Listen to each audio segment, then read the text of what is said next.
नियम में Indian angle क्या है और आपको डरने की जरूरत है नहीं डरने की जरूरत है। सबसे पहले फैक्ट की बात करते हैं। अमेरिका का जो विदेश मंत्रालय है यानी यूएस स्टेट डिपार्टमेंट, उसने 3 अगस्त 2026 यानी एक दिन पहले अपने वीजा बॉन्ड प्रोग्राम को हमेशा के लिए परमानेंट नियम बना दिया।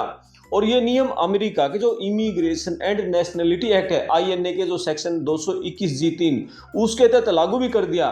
दरअसल पिछले साल अगस्त 2025 में इस नियम को एक पायलट प्रोजेक्ट यानी कि ट्रायल के तौर पर शुरू किया था अमेरिका ने, ट्रंप सरकार ने। और अमेरिका सरकार का ये कहना है कि 1 साल के ट्रायल में ये जो प्रोग्राम है बहुत सक्सेस रहा, बहुत कामयाब रहा। जिस मकसद से शुरू किया था वो हमारा पूरा हो गया, इसलिए अब इसको पूरी तरह से परमानेंट कानून का रूप दे दिया। इस कानून के तहत यदि कोई विदेशी नागरिक अमेरिका में घूमने के लिए, वहां बिजनेस करने के लिए, टूरिस्ट वीजा के मकसद से B1 B2 वीजा पर आना चाहता है तो वहां के वीजा अधिकारी यानी काउंसलर ऑफिसर को यह हक होगा कि उस एप्लीकेंट से एक रिफंडेबल कैश बॉन्ड मांग सके।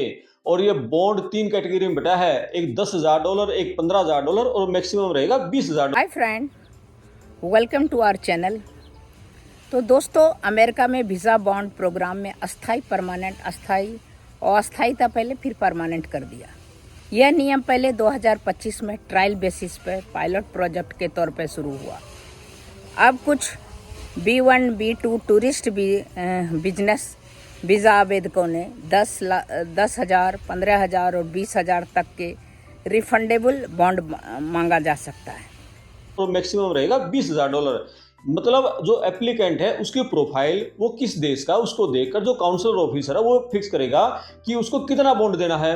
अब आपके मन में सवाल आएगा कि अमेरिका तो दुनिया का सुपर पावर है, उसको इस तरह की इतनी मोटी रकम सिक्योरिटी डिपॉजिट के रूप में लेने की क्या जरूरत है। अब ट्रंप सरकार का बहुत क्लियर तर्क है, वीजा ओवरस्टे को रोकना। मतलब अमेरिका 10 साल का टूरिस्ट वीजा देता है, लेकिन आप जैसे उस टूरिस्ट वीजा पर अमेरिका में जाते हो तो मैक्सिमम 6 महीने रुक सकते हो। मतलब कानून ये है कि 6 महीने से एक दिन पहले आपको अमेरिका छोड़ना ही पड़ेगा, नहीं तो फिर आप नियम तोड़ दोगे यानी इलीगल हो जाओगे, आप वीजा और स्टे हो जाएगा।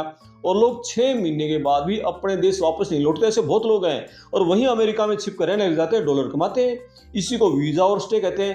ट्रंप अब इसी वीजा और स्टे को रोकना चाह रहे हैं। अमेरिका के स्टेट डिपार्टमेंट के जो डाटा है वो इसके अनुसार ये बॉन्ड है। इस नियम के डर से लोग फिक्स टाइम के अंदर 6 महीने के अंदर अमेरिका से बाहर आ जाएंगे।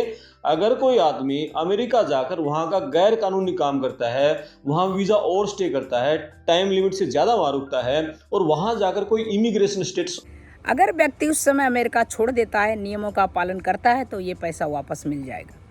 इसका उद्देश्य सिर्फ वीज़ा ओवरस्टे जो है रुकने के लिए, उसमें उसको रोकने के लिए ये नियम को इंट्रोड्यूस किया है ट्रंप गवर्नमेंट ने। ये नियम जो है, अब इंडियन एंगल से हम देखते हैं, यह नियम सभी भारतीयों पर अपने आप लागू नहीं होगा। भारत में अधिकांश वैसे भारतीयों पर यह भी लागू नहीं है। 50 कंट्री है जो हमारे बांग्लादेश, नेपाल और बाकी अफ्रीकन कंट्री है, उन सब पर ये नियम अभी लागू होगा। फिलहाल भारत में अधिकांश B1 B2 वीज़ा आवेदकों का यह बॉन्ड लिया जाएगा, ऐसा कहना नहीं है, कहीं नहीं है अभी भारतीयों पर। यह फैसला वीज़ा अधिकारी जो है, जैसे पॉलिटिकल असाइलम, धार्मिक असाइलम, उसके लिए अप्लाई करता है तो जो वीजा बॉन्ड उससे लिया है ना, उसको वीजा बॉन्ड को हमेशा के लिए जब्त कर लेंगे और ये पैसा अमेरिका सरकार के खजाने में चला जाएगा, उसको वापस नहीं मिलेगा। अब सबसे बड़ा सवाल ये है, क्या भारतीयों को ये $20,000 का बॉन्ड देना पड़ेगा, नहीं देना पड़ेगा? मतलब सोशल मीडिया पर जो अफवाहें चल रही हैं वो कितनी सच हैं? दरअसल अमेरिका सरकार ने ना फिलहाल इस नियम के दायरे में दुनिया के 50 देशों को रखा है और बहुत गर्व के साथ हम कह सकते हैं इन 50 देशों की लिस्ट में अभी इंडिया का नाम शामिल नहीं है। लेकिन फिर भी इंडियंस को बहुत ध्यान रखना है, किस बात का आगे बात करेंगे। इन 50 देशों की लिस्ट में एशिया से हमारे जो पड़ोसी देश हैं, बांग्लादेश है, नेपाल है, भूटान है, एशिया में कंबोडिया है, मंगोलिया है, और कुछ जैसे अफ्रीकन देश है, नाइजीरिया, अंगोला, युगांडा, 30 अफ्रीका के देश है, कुछ लैटिन अमेरिकी देश है, कुछ जैसे पैसिफिक आइसलैंड भी हैं। अभी तो इंडिया के सारे लोगों पर ये नियम लागू नहीं होता। और ऐसा इसलिए है कि जो हमारे लोग वहाँ अमेरिका में इंडिया के B1 B2 वीज़ा पर जाते हैं तो ओवरस्टे का जो रेट है ना, वो अमेरिकी सरकार के जो डेंजर लाइन है उससे बहुत कम है। यानी जो मैक्सिमम इंडिया के टूरिस्ट है वो टूरिस्ट वीजा पर अमेरिका जाते हैं तो 6 महीने के अंदर अंदर वो ईमानदारी के साथ इंडिया लौट आते हैं, थोड़े बहुत रहते हुए हैं। ऐसा इसलिए है कि मतलब आपके माता पिता रिश्तेदार इंडिया पासपोर्ट होल्डर हैं और वो हमेशा की तरह नॉर्मल वीज़ा फीस देकर इंटरव्यू देकर अमेरिका जा सकते हैं। ये एक्स्ट्रा का जो बॉन्ड है इंडिया वालों को अभी नहीं देना है। लेकिन अमेरिका में जो नॉन रेजिडेंट इंडियन एनआरआई हमारे रह रहे हैं उनको इस डेवलपमेंट को हल्के में भी नहीं लेना। ये जो इतना बड़ा चेंज करी है सरकार है, यानी इस नए परमानेंट कानून में अमेरिकी सरकार ने खुद को एक स्पेशल पावर दे दी, रोलिंग कंट्री अपडेट्स की पावर। यानी US department of homeland security DHS लगातार हर देश के जो ओवर स्टेट डाटा है उसका रिव्यू करता रहेगा। अगर फ्यूचर में किसी भी टाइम इंडिया से जो जाने वाले लोग हैं उनका और सही नहीं है, ये भारतीयों पर लागू नहीं है।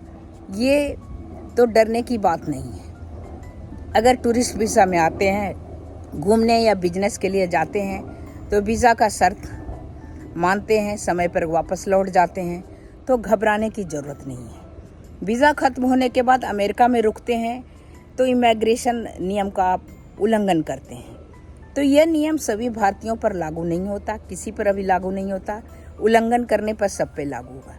इसका मकसद यात्रियों, ईमानदार यात्रियों को परेशान करना नहीं, बल्कि वीज़ा ओवर स्टे, इसीलिए नियम को रखा गया है। जिस पर लगता है जैसे कि वो कर सकते हैं, तो उसके लिए उस कंट्री के लिए भी रखा है।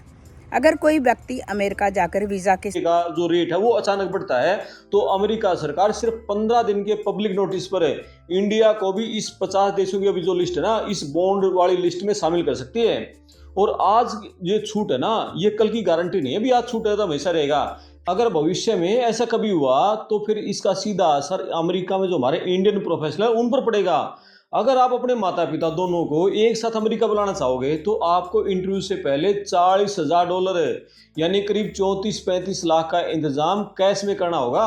और ये पैसा आपको दिल्ली या मुंबई के दूतावास में नहीं भेजना, बल्कि अमेरिका के अंदर जो होमलैंड सिक्योरिटी है उसके पास डीएचएस फॉर्म यानी I-352 352 और pay.gov उसके जरिए यूएस डॉलर में डिपॉजिट कराना पड़ेगा। और इतना ही नहीं, इंडिया से इतनी बड़ी रकम अचानक अमेरिका ट्रांसफर करने या फिर अमेरिका में अचानक इतना बड़ा कैश ट्रांजैक्शन करने पर आप अमेरिका का जो टैक्स डिपार्टमेंट है IRS और इंडिया के जो बैंकिंग नियम है LRS है TCS है उसके डर पर भी आ सकते हो फिर आप। यानी इस नियम की बारीकियां जानना हर एक NRI के लिए बहुत जरूरी है। इमिग्रेशन जो एक्सपर्ट हैं उनका ये मानना है कि ट्रंप प्रशासन है ये बहुत इतना टाइट जो रुख है ये पूरी दुनिया के जो टूरिज्म है उसको प्रभावित कर रहा है। आंकड़े बता रहे हैं कि जो ये इतनी सख्त पॉलिसीज हैं इसके चलते अमेरिका जो आने वाले विदेशी टूरिस्ट हैं उनकी संख्या पहले से बहुत घट गई। लेकिन एक तरफ विकासशील देशों के लिए ये एक फाइनेंशियल बैरियर है और इंडियंस के लिए अभी फिलहाल कोई डरने वाली बात इसमें नहीं है। जो इमिग्रेशन एक्सपर्ट है वो ये सलाह दे रहे हैं अगर आपके परिवार में कोई इस साल या अगले साल अमेरिका की यात्रा का प्लान कर रहा है तो सोशल मीडिया की जो अफवाहें चल रही हैं उसको देखकर आपको बिल्कुल पैनिक नहीं लेना। आप बिल्कुल आराम से अपना जो वीज़ा अप्लाई है वो कर सकते हो। और सबसे बेस्ट अप्रोच तो ये होगी कि आप अपनी जो वीज़ा एप्लीकेशन है बहुत जल्दी से जल्दी आप फाइल कर दो। यदि आप जाना चाह रहे हो, जब तक इंडिया इस बॉन्ड लिस्ट से बाहर है तब तक बिल्कुल जो नॉर्मल प्रक्रिया प्रोसेस है उसका पूरा फायदा उठाओ। समय रहते अपना वीज़ा ले लो, 10 साल का वीज़ा मिलेगा, वहाँ 6 महीने रुको और 6 महीने होते ही तुरंत वापस आ जाओ। उम्मीद है ये जो वीडियो उसके लिए उस कंट्री के लिए भी रखा है। अगर कोई व्यक्ति अमेरिका जाकर वीज़ा की शर्तों को तोड़ता है, ओवर स्टे करता है, किसी दूसरे इमिग्रेशन रास्ते या शरण आश्रय का दावा का दुरुपयोग करता है तो वीज़ा बॉन्ड जब्त कर लिया जाएगा, पैसा वापस नहीं मिलेगा। अभी यह नियम दुनिया के लगभग 50 कुछ आवेदकों को लागू किया गया देशों में। भारत फिलहाल इस सूची में अभी शामिल नहीं है, इसीलिए अभी सामान्य भारतीय B1 B2 वीज़ा आवेदकों को बॉन्ड देना अनिवार्य नहीं होगा। भारत इस सूची में इसलिए नहीं है क्योंकि अमेरिकी आंकड़ों के अनुसार भारतीय पर्यटकों का वीज़ा ओवरस्टे अपेक्षाकृत उन लोग से कम है। तो अभी भारतीय एंगल से देखते हैं हम, अभी भारतीयों को घबराने की ज़रूरत नहीं है। लेकिन अमेरिका जाने वाले भारतीयों को सभी वीज़ा के सभी नियमों को पालन करना चाहिए। अगर भविष्य में ओवरस्टे का मामला का बढ़ोतरी होता है तो यह भारतीयों पर भी लागू किया जाएगा। तो सबसे बड़ी राहत की बात है कि फिलहाल भारत के इन 50 देशों के सूची में भारत शामिल नहीं है जिन पर यह वीज़ा बॉन्ड का नियम लागू किया जाएगा। सामान्य भारतीय B1 B2 वीज़ा आवेदकों की अभी 10 से 20 हजार डॉलर का बॉन्ड देना अनिवार्य नहीं है। इसकी वजह यह है कि भारतीय यात्रा वीज़ा ओवरस्टे कम करते हैं और यात्रा जो उनका टाइम होता है उस समय करते हैं, फिर वापस चले जाते हैं। तो इस नियम का पालन करते हैं।